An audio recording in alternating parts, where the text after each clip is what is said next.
Hello, can you hear us? Type yes in the chat box if you can hear us. Just want to check the connections before we start.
Hi there, we'll be starting in 2 minutes. Could you tell us in the chat box if you can hear us?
Hi there, good evening.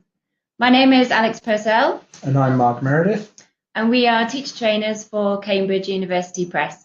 Welcome to today's webinar. We've also got our colleagues George and Louisa who are here to answer any queries in the chat box.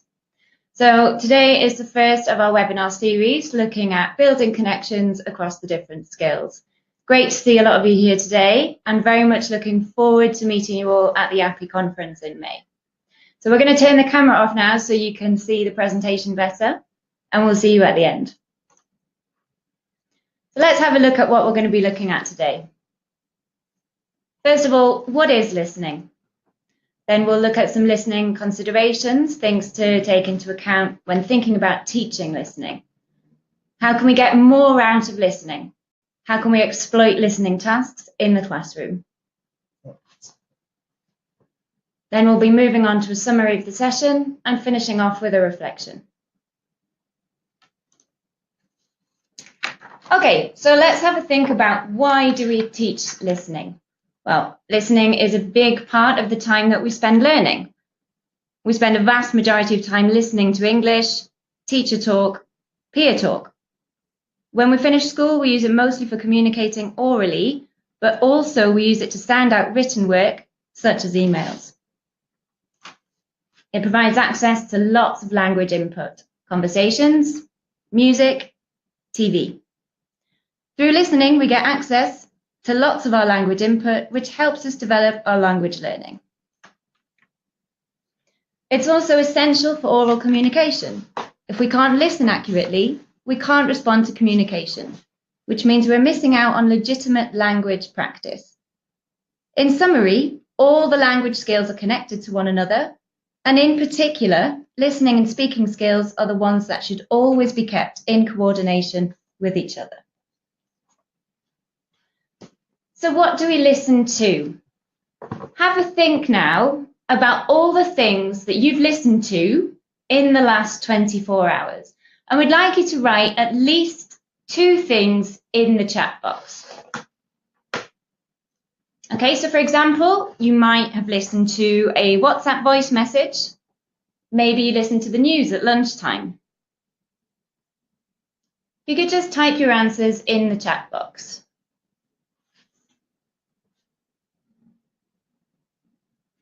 So for example, we've got the radio. Lots of people listening to the radio, music on the TV, or children talking to each other in the classroom, for example, or at home. Nice, lots of music, tourists. Excellent. Loads of great ideas here. Okay, some other examples might be conversations with work colleagues, chatting to family, maybe audiobooks. So the average person hears between 20 and 30,000 words a day. On average, 70 to 80% of the day is spent engaged in some form of communication, and more or less 55% of that time is devoted to listening. It does involve taking in a huge amount of information and processing it, which can be mentally tiring. So that's something to bear in mind for our learners. So what we'd like you to do now is to decide from your ideas and what you've been listening to in the last 24 hours, which of them involve speaking as well as listening, which of them were interactive, which of them involved listening for a speaker who was physically present, which ones involved listening for specific information, or which ones are just listening for pleasure and entertainment, and also maybe which ones required you to listen more closely and more attentively. So for example, for me, I like to listen to podcasts, so I listen quite attentively as well as for pleasure.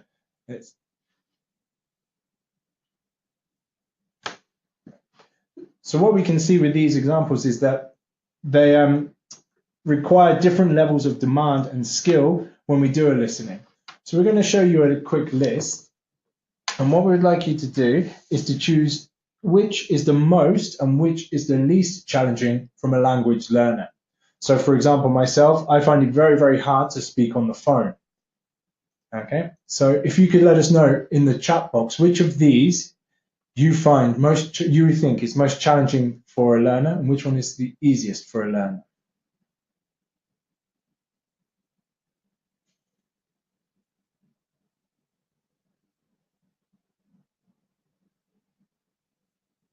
So we've got music for pleasure and the news for information. Yeah, good. For example, you might find the idea of a phone call more difficult because you're lacking that face-to-face contact. So you haven't got the body language to help with the communication. So number 6 would be the most challenging, maybe. Or number 2, listening to a voice message on their phone. That's the whole not having any physical presence is quite difficult, isn't it? Some people find that talking face to face can be a difficult situation for many learners, having to perform on the spot. There's a few of you saying that you think number 1 would be the easiest, watching a video.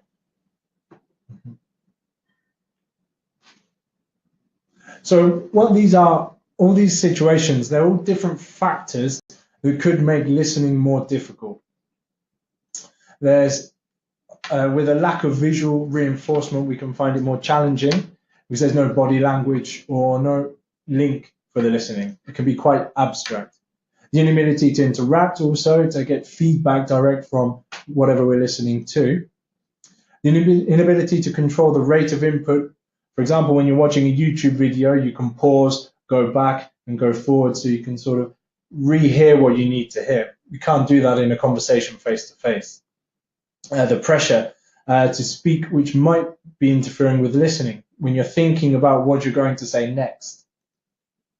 And also when it's the phone or in the classroom, we may have poor sound quality, which means that we can't actually hear correctly, or we think we haven't heard correctly. And finally, the content. Maybe the content is more challenging. And so you get stuck on one moment and you have to repeat in your head over and over, thinking about that, which means then later you're missing out on the rest of the information in that specific task. Okay, let's move on and think about some considerations for when we're teaching listening. Thinking about what should we as teachers ask ourselves when planning a listening task or lesson. What exactly are we asking our students to do? So we're going to show you 2 examples of listening situations. So here's the first one. Over lunch, your friend tells you a story about a recent holiday, which was a disaster. You listen with interest and interject at appropriate moments, maybe to express your surprise or sympathy. And the second scenario, that evening, another friend calls to invite you to a party at her house the following Saturday. As you've never been to her house before, she gives you directions. So you need to listen carefully and take notes.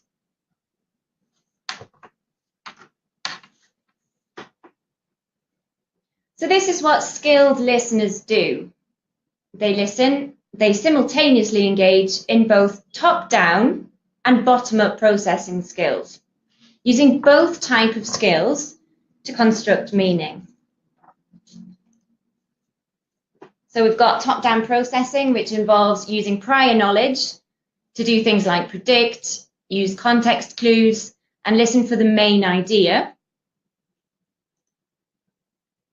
And we've got bottom-up processing, which involves things like identifying the key words and phrases and listening for details.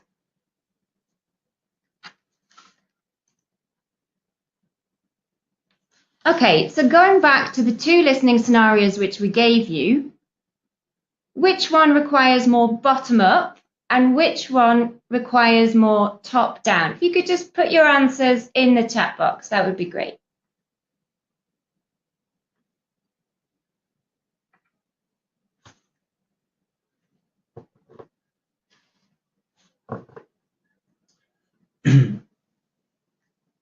So as Alex says, they're quite difficult to distinguish because we do use them quite often in together.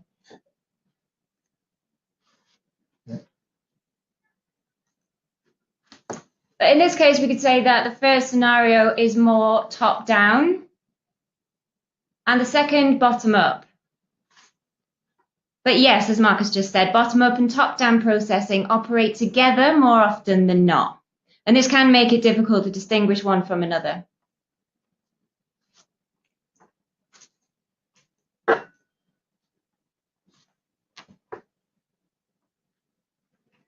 Okay, so have a look at what you can see on the screen now.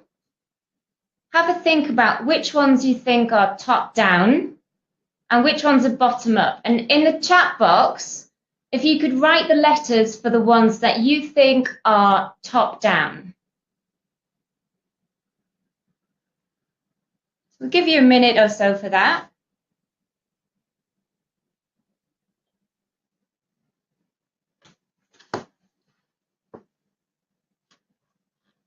So we've got on here, we've got listening for gist, the main ideas, the topic, setting of the text, inferring meaning, identifying grammatical forms and functions, guess, recognize contractions and connected speech, sequence the information, distinguishing individual sounds, the word boundaries and the stressed syllables, so more phonetical processing, recognizing linking words. We've got listening for specific information, identifying thought groups, predicting, and maybe also listening for intonational patterns. So we've got in the chat box A, B, D, E, and F are top down maybe, okay? B and K, inferring and predicting. Most of you seem to think that A is definitely a top down process. B also is another popular one. F as well, sequence the information. Excellent. So K, some people saying K is bottom up maybe. Okay, should we have a look at which ones are top-down processing? Here we go, so well done. Yeah, we've got A to listen for gist, main ideas, topic and setting. B, infer. D, guess. F, sequencing. I, listening for specific information. J, identifying thought groups. And K, predict. So the others are bottom up. So here it's very much focusing on noticing specific features or specific elements within the language, distinguishing and identifying, trying to recognize those linking words as well. And this is something that teachers can highlight as well, so students are also aware of what they're developing. So what else do we need to consider when planning for teaching listening? So you can see here there's a mind map of different considerations when we can think about when we're preparing a listening task. For example, the length of the class, how much time do we have? What tasks are we going to be doing around that listening? How many tasks could we do? We've also got the learners. What group of learners have I got? I mean, what do they need to work on? What are their areas they need for improvement? And what are they already quite strong at that we can reinforce? Also, we've got the interest of the class. How can we think about listening, doing listening activities that are interesting for them? Are they a more communicative class that want to speak, or are they a more reserved class that maybe just want to watch videos or do more listening, more song tasks? So we've also got to think about what our objectives are. What are we focusing on? Do we want to work on top-down skills or bottom-up skills? As we mentioned, they're very important to work on. It's very important to work on both of them, but maybe we could drill in on one of them. We also have to think about what resources do we need. We're using a computer, are we doing it via a CD? We need to make sure all the practicalities are thought of. So really there are many points to consider, but what we want to do is look at three which will help in general with most listening tasks, as well as helping with other skills. First of all, we're going to look at the importance of setting context. We're going to read out 5 words, and what we'd like you to do is to write them down on a piece of paper or on your phone, or you can write them in the chat box, but we prefer you to do it at home. Okay? And once we've said the words, we'd like you to decide what they have in common. So here we go. The 5 words are boy, or, board, see, and key. I'll say them again for you. Boy, or, board, see, and key. It's okay. If you don't have a pen, it's okay. You can just type it on the computer, on the chat box, or maybe in a Word. Or put it into your phone. Put it into your phone. Should we say the words one more time? I think that's nice. Yeah, go on. Would you like to say them? Okay, so boy, or, board, see, key. Okay, so if you could write in the chat box, what do you think they have in common?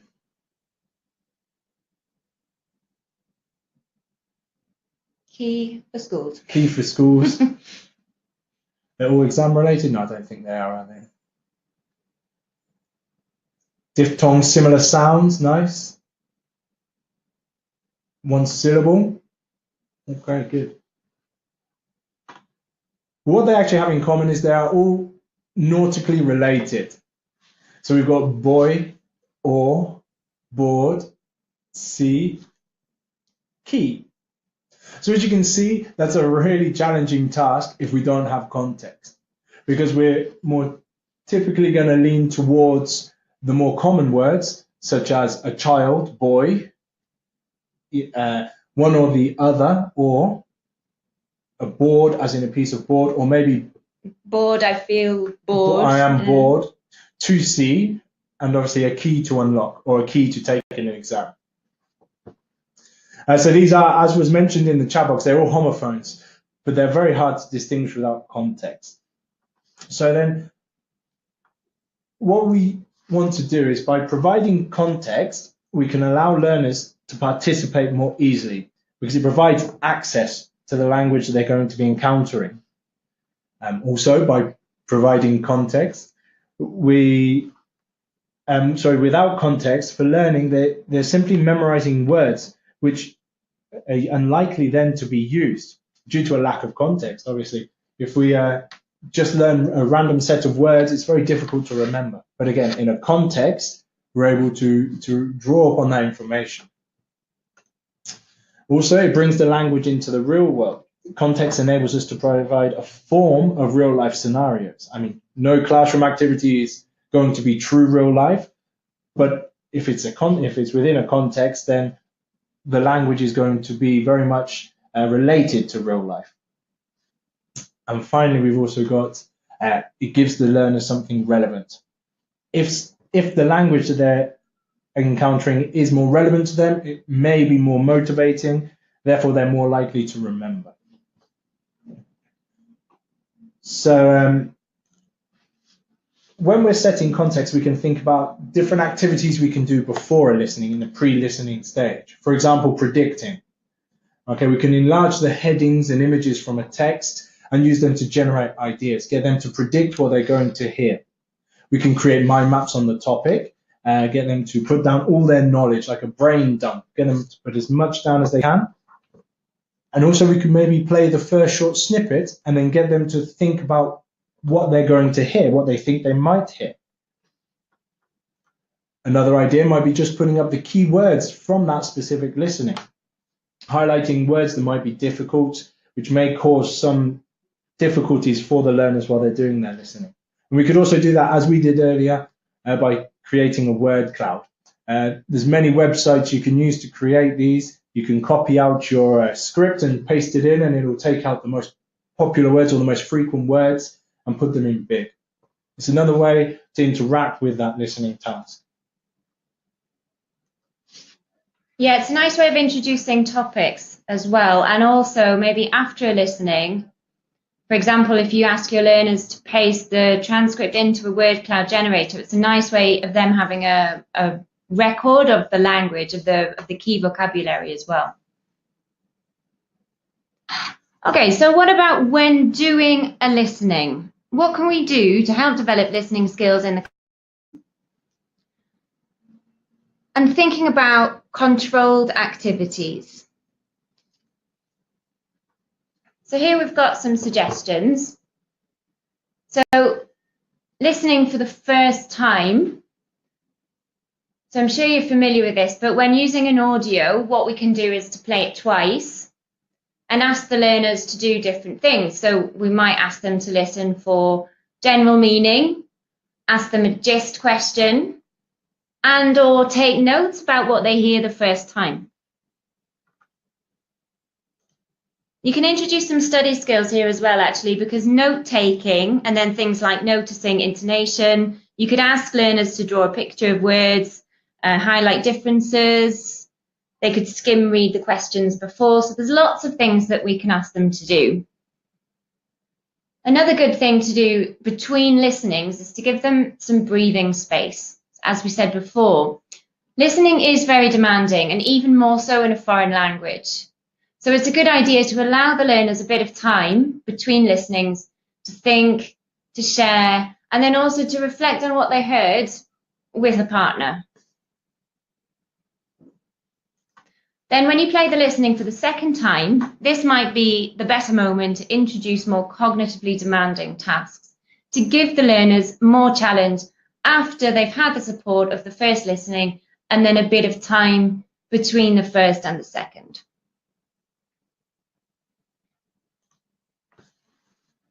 So another important factor to focus on when we're teaching listening is to encourage the learners to notice. So noticing is regarded as an important part of the process of learning new language. And it's not just for listening, but also relevant to other skills as well. If we help our learners notice correct use of language, then they're more likely to be willing to use it correctly in the future. And it can happen in all aspects of language learning. So grammar, pronunciation, vocabulary. It's particularly useful in reading as well. So it's a great way to develop language skills generally. So what we'd like to do is just to show a quick activity you could do in a listening class, which works on noticing specific phonological features. So one of them we could do is a minimal pairs. So what we could do is get the children to draw a picture of a sheep and a ship on two separate pieces of paper. And then what we would ask them to do is to listen to words or a sentence and use either picture depending on which sounds they hear. So we're going to do this with you right now. So if you could draw, or if you could find two pieces of paper, or even just think about if you don't have a pen and paper to hand, and we'd like you to draw a picture of a ship and a sheep. Doesn't have to be anything like this. We've used emoticons for ease, but it can be the most basic drawing or the most complex. Use your best artistic skills. A ship and a sheep. So with ship, we have the short I sound, ship. And with sheep, we have the long E sound, sheep. So what would we do with the learners? We would highlight that difference. We'd practice it and drill it and make sure that they're hearing it. Very similar sounds are very difficult to distinguish to the non-native ear, but it's something that we can practice. Okay, and then what we would do is maybe we'd read a sentence out, pausing on specific words. For example, the sentence you can see on the screen, his uncle dropped chips on his feet. I'll say that again. His uncle dropped chips on his feet. And in the classroom, we would do this slightly slower to give them time to hold up their ship or their sheep. And if you're at home and you've drawn your picture of your ship or your sheep, you can hold it in the air or touch it or point to it. Okay, and in this case, the answers would be his short sound, like ship. Uncle dropped chips on his feet. The long sound here is the sheep. So another example sentence we could do, can I swim in the sea with Peter? We'll say that again. Can I swim in the sea with Peter? The answers here would be, there we go. Now we have to be very careful when we're doing these type of pronunciation activities to not force it, to not force the long sound, because we want them to hear a natural sounding English. What I'm saying is try to avoid saying, can I swim in the sea with Peter? Because that's not very natural and it doesn't sound real. And when they encounter it in real life, they're not going to recognize those sounds. But it is a really good way of helping them distinguish between the two sounds, which most students do find extremely difficult. One more for you. Jim always sings while we are sleeping. Jim always sings while we are sleeping. So the short sounds are Jim and sing. So we've got ship, Jim, sing. And we've also got the long sounds in this. We, sleeping, and sheep. Okay. Okay, good. Obviously, this is very difficult to do over a webinar, but as you can see, this type of activity is interactive for the learners. They're listening and they're doing something while they're listening. It's not solely receiving the listening, as it were. So listen and do tasks like that one, use a listening and require action from the learners. Other examples of this, for example, are things like when you hear an adjective or a piece of weather vocabulary, clap your hands or stand up or say boo. What we're doing is they're listening for detail and they're participating in a task. The classic classroom activity of this is Simon says. Simon says, clap your hands. Okay, it's listening for specific information. It's quite nice as well because you're not actually asking or expecting them to give you a verbal response. They're showing you their answer. So they're demonstrating that they've understood, but you're not putting pressure on them to actually say anything. Another example could be create a short scene for the listening and perform it. So when they do a listening task, you do the activities, and then they have to create a scene and we can play the listening again, and they have to perform in front of the class. So they're listening and doing an action to that listening.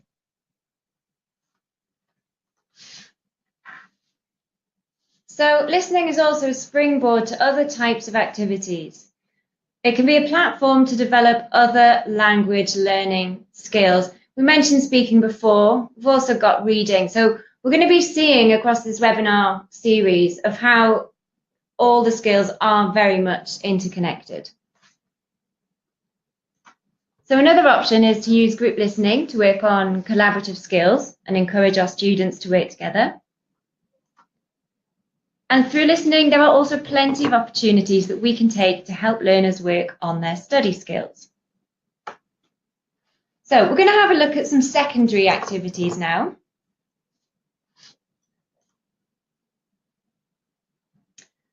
So we've got listening for specific language. So this could be that in groups, for example, each student listens for a different word or a different type of word.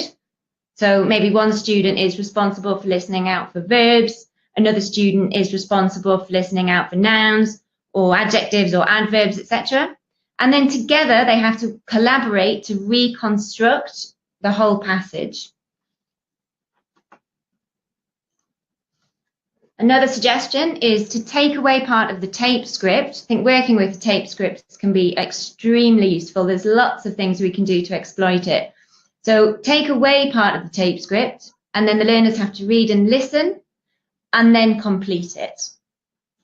One thing we can do with tape scripts as well is give them the tape script before the listening and ask them to write questions about the tape script. Absolutely. Mm-hmm. Or you can even do things such as running dictations, where one student on one side of the class has the tape script. They read it to another student who goes across the class to a third student who has to answer the questions. and they can go back and forth as much as they want. That's really nice. Yeah. So those type of activities, that involves more than just speaking. Then there's reading, there's writing, and there's speaking and listening as well.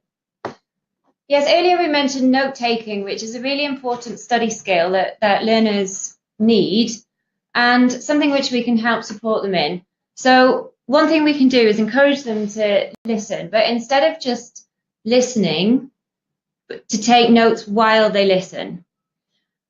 And instead of expecting them to write the whole text, because often students can feel a bit overwhelmed and think, well, I haven't understood absolutely everything and I can't remember and I'm trying to write down everything I've heard, but encourage them to maybe make a mind map. So using some type of graphic organizer to take notes, and then that can be the preparation for going away and writing perhaps a short paragraph or a longer text based on the listening.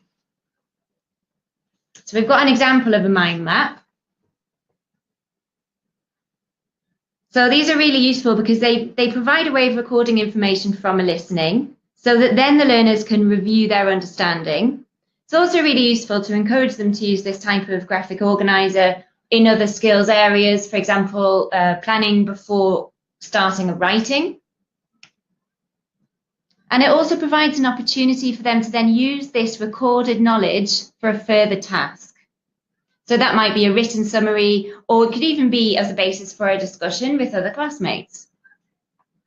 One more thing you can do with graphic organizers, especially mind maps, is if every student creates a mind map of a listening or a video or whatever your choice of input is, you can stick them up around the room. And they can go around and look at everyone else's activities, everyone else's work. And that way we're note sharing at the same time. This also enables us to take copies and distribute it within the class, because maybe there are some learners within those groups who are maybe not able to keep up. Okay, and so by having access to all that information, they're able to then go home and study at their own pace. Okay, we've got another example of a graphic organizer here. So this is another example of how we can organize information. This is arguably a more structured way of presenting information with the possibility to expand on what we've heard. And there are many examples of graphic organizers which you can find online, not just mind maps. Another activity we could do with these is first encourage an initial listening, taking the key points, and we can put them in the big boxes here underneath the who, the what, the when or where, and the why. Then following that, we could ask the learners to add some extra information. In the bullet pointed section underneath, we could ask them to maybe describe, or they could think of synonyms or other language related tasks. And then following that, we could take them away from that listening and get them to create their own listening, and then speak to a partner, or if they're confident, they could share their text with the rest of the group, again, providing further input. So talking about lots of different things that we can do while teaching listening, I think we've covered some suggestions that could be used before actually listening to a text, things that we could ask students to do, for example, take notes or identify certain types of language while they're listening. And then we've also had a bit of a think about what we can ask them to do afterwards. For example, the listening might lead on to producing some sort of written text. It might form the basis of a discussion. So should we have a quick think about what we could do before listening? So before asking your students to listen to something, how can we activate their interest beforehand? So feel free to write any suggestions in the chat box. There's some nice feedback about mind maps here as well. We've got Sandra as a lovely comment. We can listen to a piece of news and they can fill in a mind map. This is a nice way to keep up relevant. That's very good for secondary, for higher, more capable students in secondary as well. But this is, again, these mind maps are a general study skill. They're something that people will need all through their life, going to university, working, even us as teachers. I'm sure we've all used mind maps. Yeah, great. We've got some lovely examples coming in here. So we could ask a question. We could just directly ask a question to the learners to try and get them to provide some input. We could show pictures, show videos. Yeah, there's a lot of comments saying that you feel that graphic organisers are more appropriate for higher level learners. So what could we do with lower level or primary? Maybe ask them to draw pictures. Someone suggested to show a video, absolutely. Or show video without sound, Clara suggested there. That's a lovely activity. And what we can do with the mind map, then we could maybe get them to fill in what they think the person's talking about. Again, predicting language, but also trying to create some sort of spoken language. If we're using a picture and a listening, we could do, as Claudia suggests, listen to it and circle. Again, that's nice preparation for young learner exams. They have to listen and highlight things on a picture. And organize pictures to create a story. That's really nice.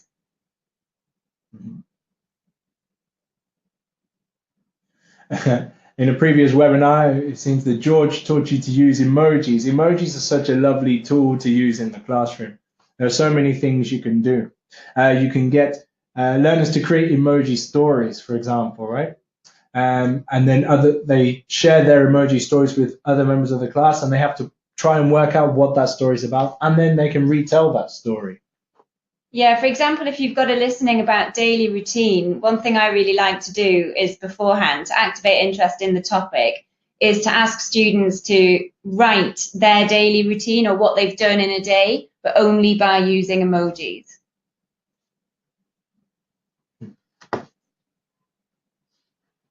Okay, excellent. So there are loads of lovely, really lovely ideas here. Well, another one that we just saw quickly, Anna said there, they're using incomplete audio. Maybe play half the audio and get them to finish what they think they're going to hear. That's quite fun in secondary as well. They can be quite creative. In primary, you can do that as well and get them to create the end of a song. If you've got a primary song or a nursery rhyme, and try and maybe get them to come up with an ending.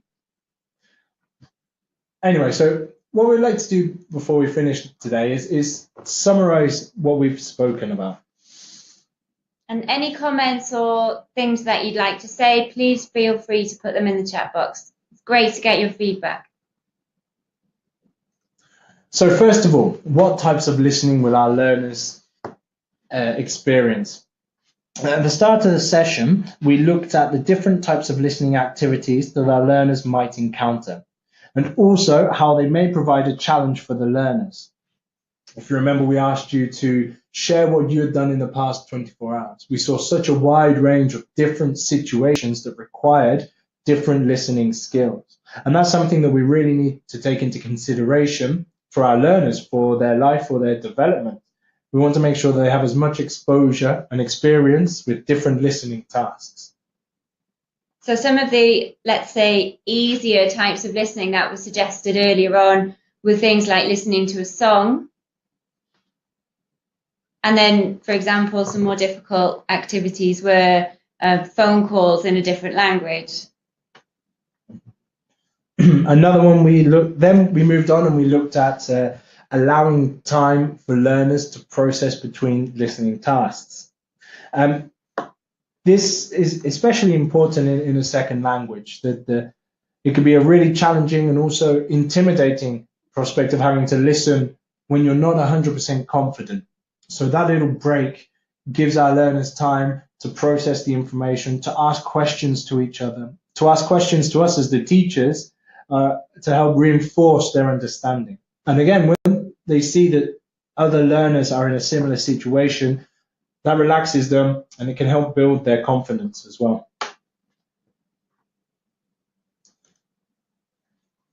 At the beginning, we also looked at setting context.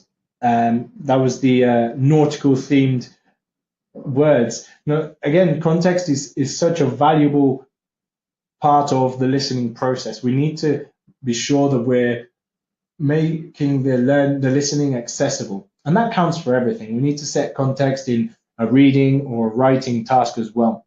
Yeah, it's the same for us in our native language as well, isn't it? Without context, the listening becomes far more difficult and far more challenging, and probably far less motivating as well. So it's really important to think about, when we're planning classroom listening tasks, how are we going to set the context and also grab the students' interest so they want to listen and they want to take part in the listening that we've prepared for them. Again, as we mentioned earlier, setting context can be done in many different ways. The most common one, and probably one of the easier ones to do, is to get them predicting in some sort of way. Again, through conversations or through looking at a picture. Visuals are a lovely support. There have been lots of comments today about how using visuals helps learners. We've seen in social media as well, the big social medias nowadays are very visual based. That's because we find it easier to decode and access images than a written text. Also, visuals help support learners who may have some specific educational needs. If you have maybe a reading task, a dyslexic learner may find that challenging, but having a visual to support them would potentially help them. Okay, moving on. After that, we looked at ways of developing phonological noticing skills. Okay, this is really a key skill when it comes to listening. How many times have you been in a situation where you've listened to someone and you've heard one word, but that wasn't the word they actually said, and it's confused the conversation? And that tends to come down to different sounds or very similar sounds. I think noticing as well in general is certainly something which is transferable across all the skills, and it's really important that learners don't see a text as one continuous passage of language which they find really difficult to process, to break down. So if we can help them to notice, in listening, other things to draw attention to would be patterns in connected speech, the way that words join together. In reading text, for example, and we'll talk about this more in the reading webinar, but noticing how chunks of language appear. So encouraging students not to just focus on individual words and understanding individual words, but helping to train them to notice patterns in language and how parts of language join together. It also supports reading, being aware of the phonology of a word, how the word's pronounced, helps with reading, because the sound and written word are very different in English on many occasions, and also regional. If someone's from the north, they may pronounce it's different to someone from the south or from Scotland or Wales. So it's good to get the exposure to understanding the sound of a word, which will then reinforce their learning when it comes to reading. Yeah, there's some nice comments in the chat box there, and I completely agree that often students can feel anxious when it comes to listening. Certainly had lots of students where even when you suggest the listening, it's like anxiety and panic because they worry that they're not going to understand, which is why it's so important to break these skills down. Good. One more point to mention about noticing is learners, when they are told the correct word or the correct way to use a piece of language, it often feels like they've done something wrong. And that can then be demotivating for them. Whereas if they're noticing themselves, that can be less demotivating in a sense. They feel more confident to use that because they've realized it on their own. After we did the noticing, the pronunciation activity, we looked briefly at listen and do. So making the listening practical, making it real world, bringing it into the classroom instead of just on the computer or the radio cassette or on the phone. That again gives it value to the learners, which is a more motivating activity. Following that, we looked at some follow-up activities to do in secondary. For example, we were looking at the language practice activity, listening for specific words, listening for adjectives, which again is a more of a bottom-up process. And we also looked at ways of taking notes, which can be listening for specifics, as in a bottom-up process, or listening for the general gist of something, which would be a more top-down.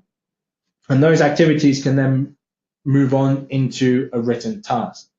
Yeah, so follow-up activities. So it shouldn't just be a case of playing and listening, and then when the listening is over, the listening is over. Well, how can we link it to other skills and tasks? What can we ask our students to do after the listening? So it forms part of a process. So thinking about relevant tasks to do as follow-up. So this could be spoken, it could be maybe making a presentation about the topic, encouraging them to speak together about what they've been listening to, having a discussion, creating some sort of written text, making posters. Mm-hmm. There's lots of opportunities. And these, again, we can use graphic organizers to support these activities. It can be very difficult to remember a 2-minute listening. But when we have some notes and some reference to go back to, we have more options to then move forward. It also makes learners less anxious, knowing they have that support there to work forward. Constantia mentioned here that you could use keywords to produce something of their own. It's exactly that. It's taking that listening and personalizing it, taking it into their own world and creating something that's relevant to them. Okay, so to finish up, what we'd like to do is a bit of a reflection.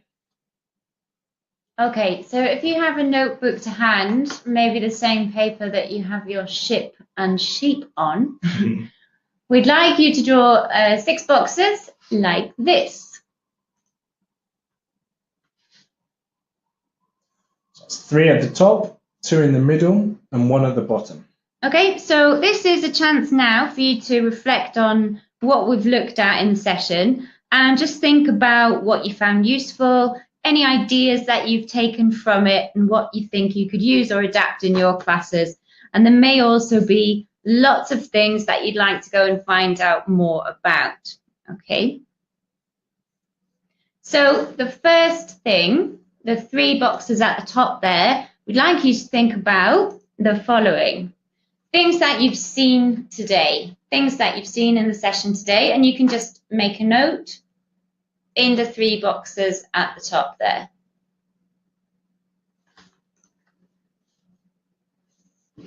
And then in the 2 boxes underneath, 2 things that you would like to try. So again, you can take a note, draw a picture if you like. So 3 things that you've seen today, 2 things that you would like to try, and 1 thing that you would like to investigate more.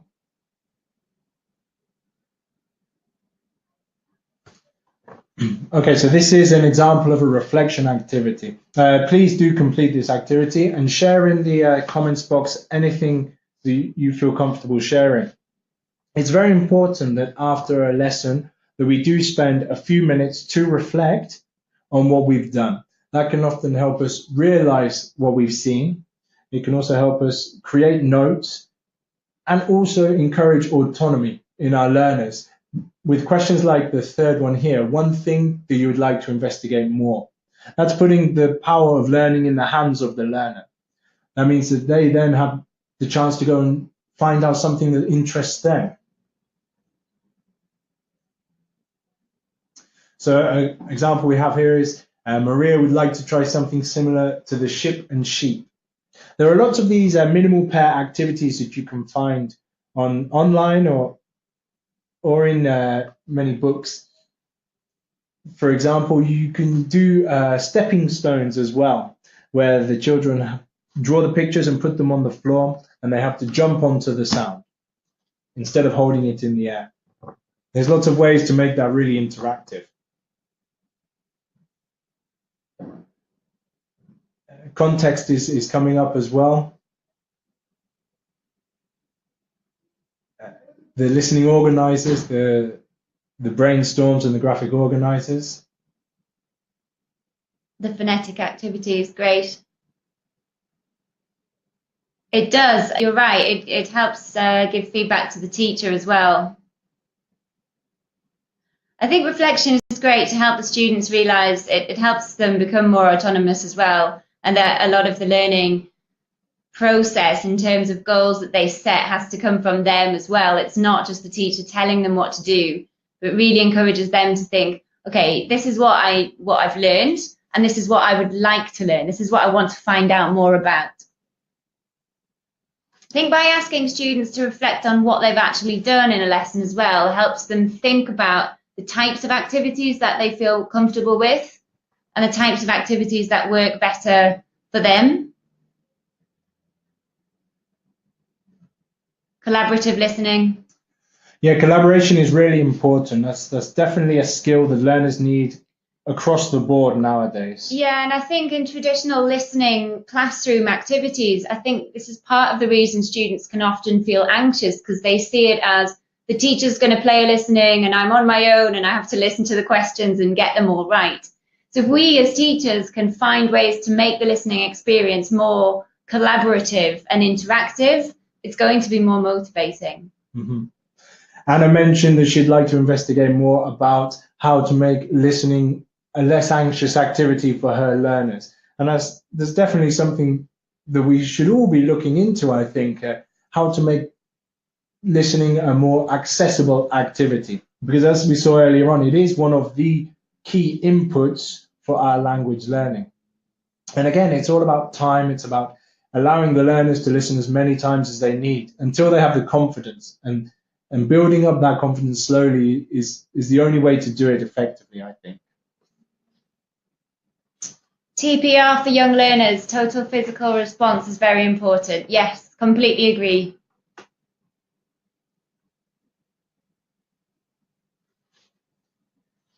Okay.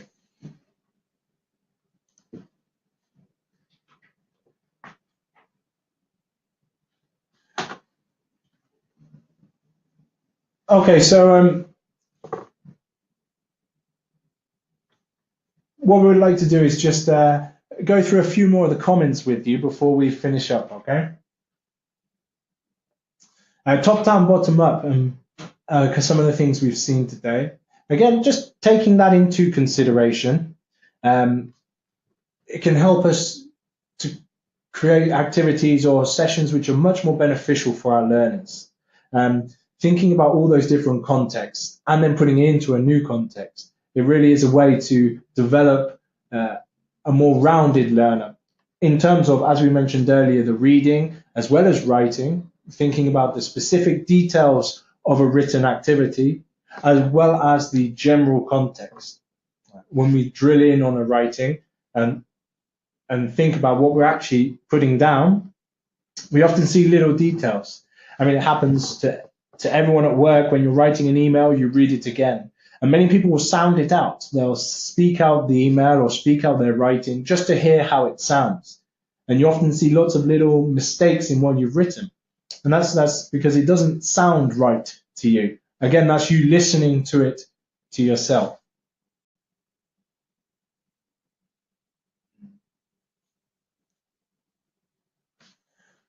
Okay, so that brings us to a close. Thank you very much for being with us today. Thank you very much. We look forward to meeting you in APPI. Please do come to our sessions. Please do come to see us. You'll also be having 4 more webinars over the coming weeks. Yeah, we've got reading, writing, speaking, and emotions. That's all coming up for you very soon. Yeah. So please do attend. Hopefully it will all work. I've seen there's been a few issues with the chat today, but we'll work on that, and hopefully the technology will be perfect the next time. So thank you very much for attending. And have a nice evening. Goodbye.